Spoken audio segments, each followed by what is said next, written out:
Welcome back. My name is Donna Wellens and I'm the Education Manager here at ADEA. And on behalf of the team, I would like to welcome you back to the Learning Management Platform to go through the process of initial credentialing. So in this video, I'll provide an overview of all of the steps of how to apply for initial credentialing, such as the documents that you need to upload and each of those sections that need to be completed as part of the initial credentialing process.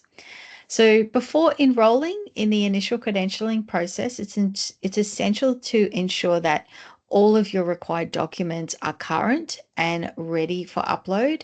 You should also be very close to completing the 500 hours of practical diabetes experience, where 300 hours of those have been completed in the last 12 months, and also your mentoring component. The system provides 90 days to complete all sections of the initial credentialing program, so it's important to confirm that you are near completion of these components before starting. Okay, so let's get started. So we can see that the top menu bar here, you will notice that there is a credentialing tab. So if we click on that credentialing tab, you will notice that there's an initial credentialing drop-down menu that will appear down the bottom here. If we click on the initial credentialing, that will take us to the credentialing page here. And then if we wish to go ahead with the initial credentialing, we would hit start now. Now this will take you to the platform in which you pay for your initial credentialing application fee. So here it will have all of the personal details that are there. This is where you would add in all of your qualifications. So you just do that by hitting the next button down here. Okay, so here you would add all of the prerequisites for the initial credentialing program. So this is adding your qualification from your postgrad. So you would add that up. So you simply just would select a file and upload that. So we're just going to upload any particular file to bring that up. Do you have a current registration, a certificate? So this is your primary discipline registration. So that is also a requirement as part of the initial credentialing application fee. So we would just simply add that one as well. Did you complete a practical placement as part of your qualification? So this is relating to those students that have completed their postgraduate certificate at Deakin University, where it's not a requirement to complete a practical placement. It is a requirement, however, for the application to become a credentialed diabetes educator that you have undergone practical placement, and you will get a certificate from Deakin University. So this is what they would like you to upload, and this is called your placement certificate. For those that did not attend Deakin University, you would just leave that blank. So next, we just hit the next button, and that takes us through to the application fee. Okay, and this is where we pay. So we would add to our cart.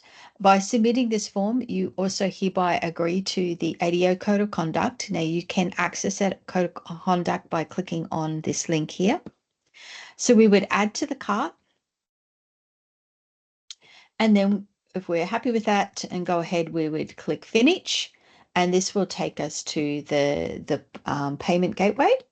And this is where we would pay. So by Visa, credit card, and then we would submit our order. Okay. So by doing that, it enrolls you into the program. So once that's all been approved, so just quickly do that. And that'll take us through to the next section. Okay, so order confirmation, that's all ready to go.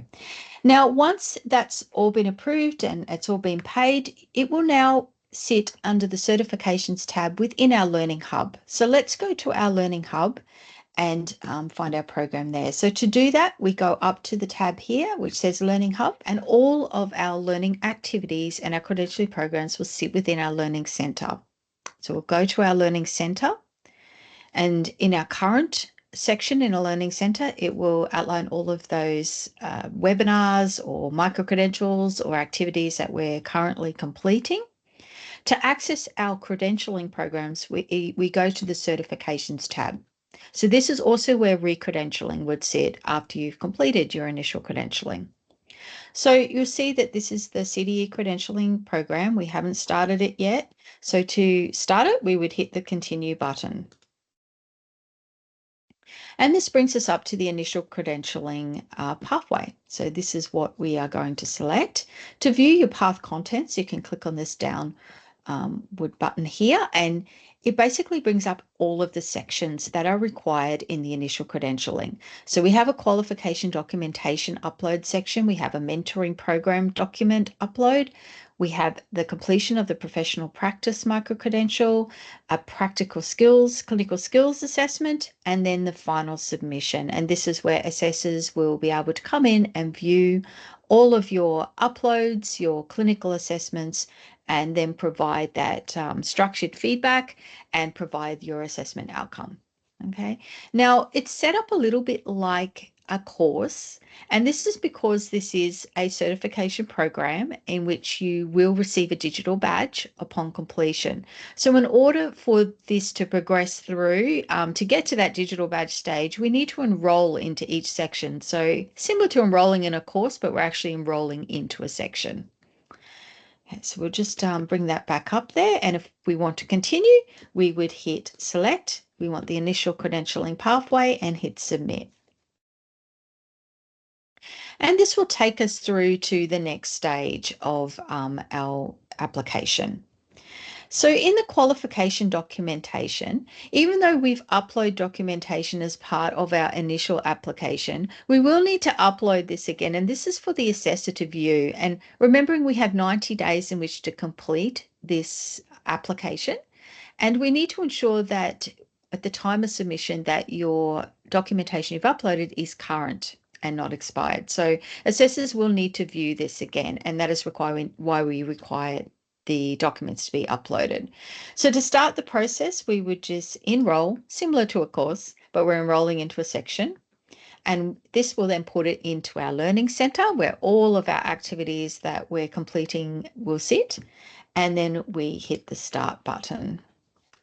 And this goes through just some information pages about the qualification upload.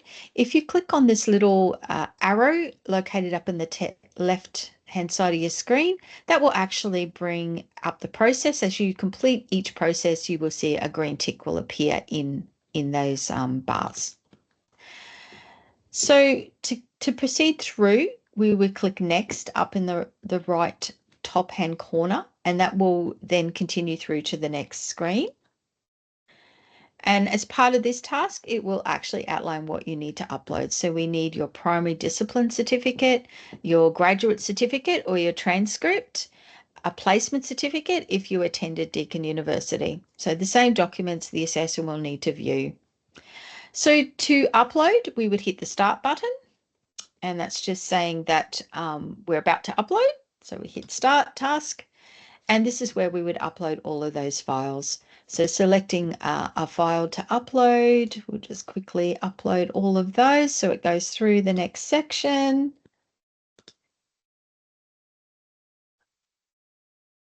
Okay. Actually, we didn't attend it. If you don't attend Deakin University, you don't actually need to upload anything in that section. So we wish to submit, so we would hit yes. And it'll come up with a congratulations, you've actually submitted all your documentation. If we click on this little arrow too, we can see that we have 2 green ticks there. Okay, so this completes this section. To get out of this section, you will need to exit. Now to go to the next section, because it is a certification program, you'll need to enroll into each section. So we'll need to go back to our certifications tab and continue with our program. Now this allows too that if you are sort of doing it between work, or you can always come back to it. You don't have to do this application in one sitting, and you can enroll into each section as needed. So you can see here it comes up with the qualification documentation that you've completed it. So next are the mentoring program documents. So again, we would need to enroll in this, and this is having completed the mentoring program. So this is when you have your final end of mentoring agreement documentation, and that you have your certificate of completion of your mentoring program. So that is completing the mentee module and actually finishing your mentoring, your 6-month required mentoring. So if we hit start here, it'll go through what's required to upload in this section. So we need our end of mentoring partnership verification document. If we click here, we will see that it again has a progress bar here. And we also need a certificate of completion for the mentoring program. So these documents too are available in your verification document is available in your mentoring program that you can download. You will need to get your mentor to sign that and verify that, and you would then upload both of your signature sign forms into this platform. So to proceed through to the next section, we would just hit the next button, and this is where we come to uploading those documents. So hit start. Please upload your end of mentoring partnership form. Check that it's dated within 12 months of you enrolling in this credentialing application. So that has not changed from the previous program. And if your mentoring completion date is outside that time frame, you may need to have a chat with your mentor just about extending it for the required time period.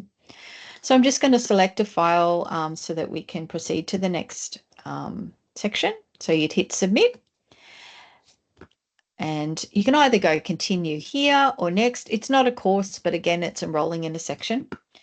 And then we come to our next, which is our mentoring program certificate. So this is a certificate that's issued when you complete your mentoring program, which is located within the catalogue. And you can access that mentoring program at any time. And as you proceed through it, it has lots of resources in it. It has a mentee learning pack. It has all of the links to all of the documents that you require, and that will all be within the mentoring program. So once completed, we would get a certificate. So we're just going to upload that certificate there, and we would submit.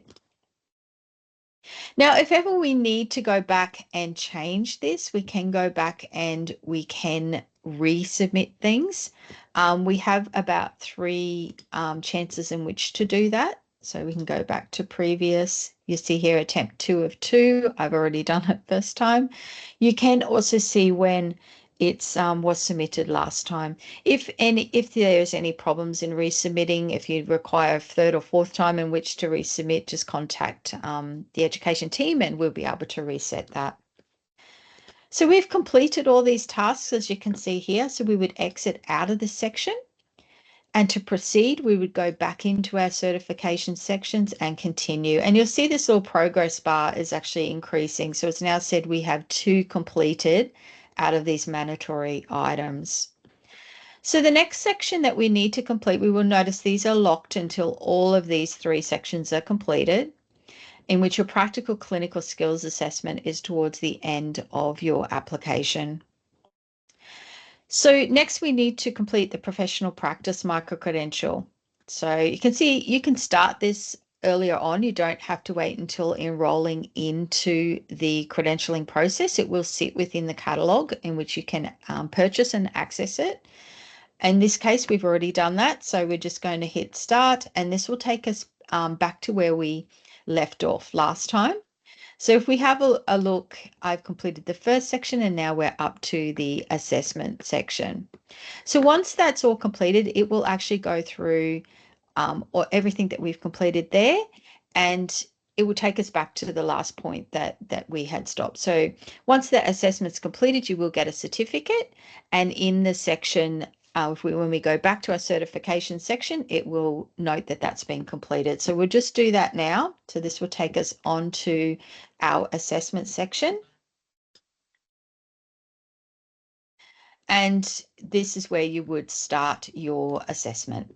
If we then exit out of this, we will then go back to our certification program, and you can see that this section has been completed. This will then unlock the next sections. So the next section is the practical clinical assessment. So we'll enroll in that and go through that process. Okay, again, it goes back to your current learning center. So all of the activities that you are about to do or completing sit in the current, and we will hit start. Okay, so this goes through the assessment overview. So the practical clinical assessment is divided into three parts. We have the video submission, which is part one, and this is recording and uploading one video of an initial diabetes education consultation.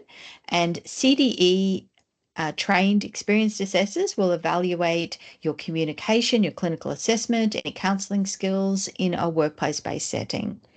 The next part is a case-based discussion, and this is after your video submission. So you submit a detailed clinical assessment and education plan, and that demonstrates your ability to assess the client's health and develop a diabetes management education plan for that client. The third part is verification of practice hours, and this is submitting documentation of your practical experience hours and providing that reflective account of how your development as a diabetes educator meets those particular standards within your practical experience. So the reflection should also include evaluating your current skills, identifying areas in which to grow, and outlining what your plans are for future development.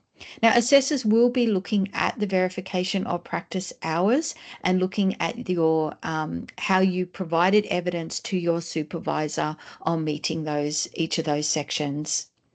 So while each part is uploaded individually, when completed, your entire assessment is evaluated at the end. So once all three components have been submitted, and as mentioned earlier, you have 90 days in which to complete the application process. We do ask that you allow about 2 to 3 weeks for our assessors to provide feedback and results back to you. So moving forward through this process, we hit our next button, and this will go forward to the part one of your practical clinical assessment. So this goes through some instructions on how to prepare for the consultation, ensuring that you have client consent. If we click on this little arrow again at the side here, this is where all of your resources will sit. So if we click on the resource button, you will see that there's a policy around how to capture video and sort of run through the different processes there and what the recommendations are. You'll also see there's a clinical assessment and education plan template. Now this is for part two. If we click on that, it'll be able to download that. And it just basically runs through, and you'll be able to download this onto your system. I'm just trying to move this over so you can view it. It's not going to let me do that. But yeah, you can download that and it will actually run through. It's an actual template that you fill out. And it also has your consent form. So the consent form, again, you'll be able to download, and it is the ADEA consent form. So it also explains to the client about the process as well. And there's also a video down below which goes through that as well for you.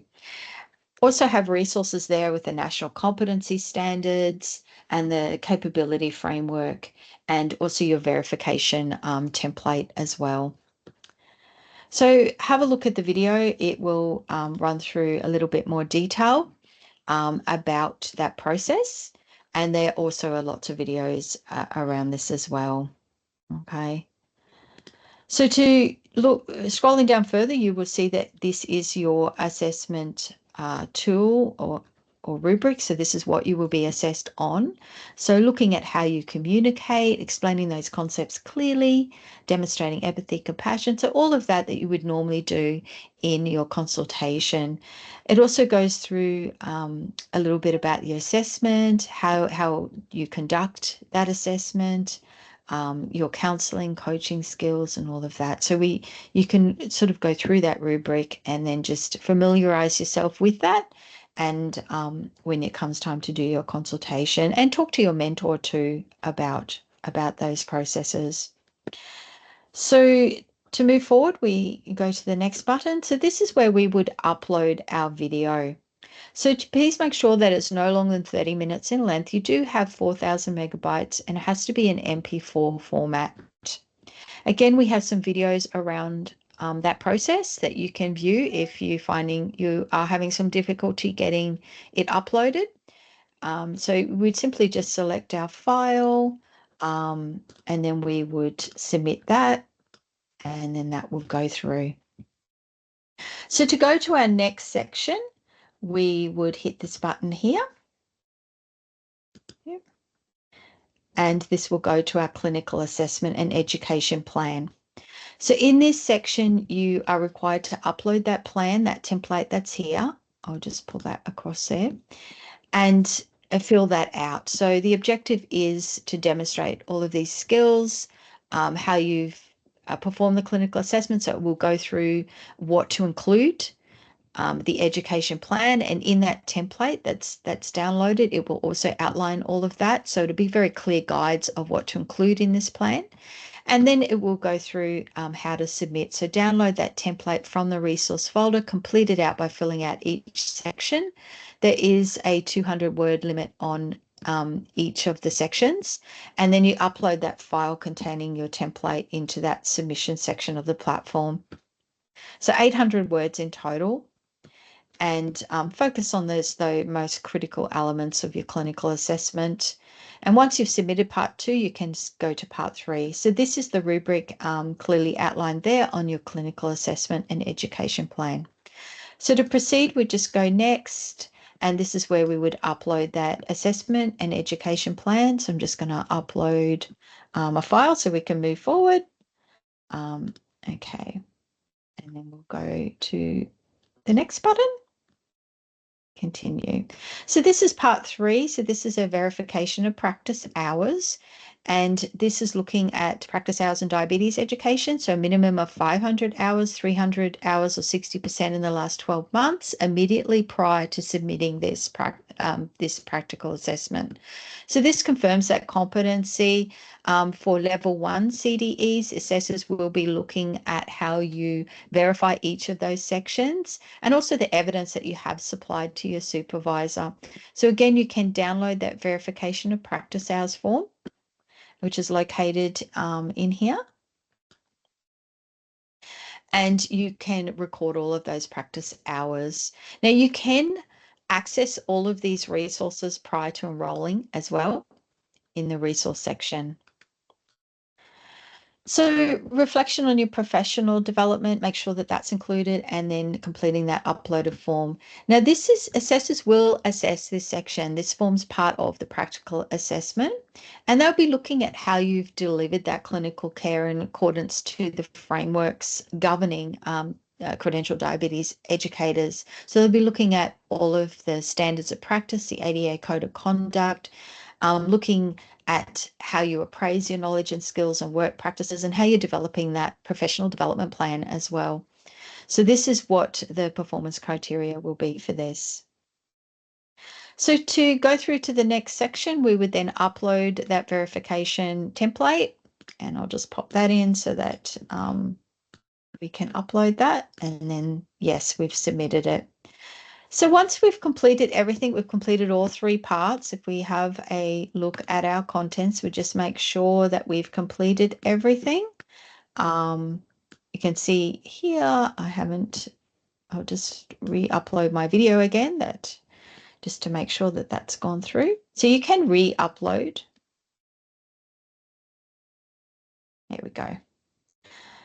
So that's all upload. You'll get a congratulations that we've completed our practical clinical skills assessment, and assessors will be notified that you've uploaded everything there. So we can see that that video's gone through, and we can make sure that everything has gone through as well. So to go back, you can just have a look and make sure that everything's assessed, but it's all been uploaded. All right, so exit out of the system. We go back into our certifications, back into our credentialing program. We can see that we've completed 75% of that now. We go to our continue button. If we have a look down here, we've got all these sections completed, and this final submission confirmation will be when assessors go, right, we've completed everything and we're ready for it to be assessed. So we enroll in this final section, and this is just an acknowledgement section. We hit start. Congratulations on completing the final step of your credentialing journey. We hit next to continue. Again, this left-handed button will, green ticks will indicate that everything has been uploaded. We hit start, And this is where we confirm that all of the required documentation assessments have been uploaded. We've met all the requirements. The video submission that we have given is clear, audible, and fully prepared. So yes, we submit that. Now, this actually notifies the assessors that you are ready for your content to be assessed. So what happens now is you would wait for further instructions. If we exit out of this and we go back to our certifications, we will see when we go down here that it's enrolled. So it hasn't gone completed yet. Once the assessors have finished the assessment, and you will receive feedback via email, and once it has been completed, you will notice that in your final submission confirmation, that will then go to completed once that's all been done. You will receive notification also in your messages inbox that the assessors have completed it. Okay. And from there, if you are successful, you will be issued a digital badge and you will also receive a certificate. So that outlines the initial credentialing process. I hope that was explained that well, and I look forward to seeing you all as credentialed diabetes educators. Thank you.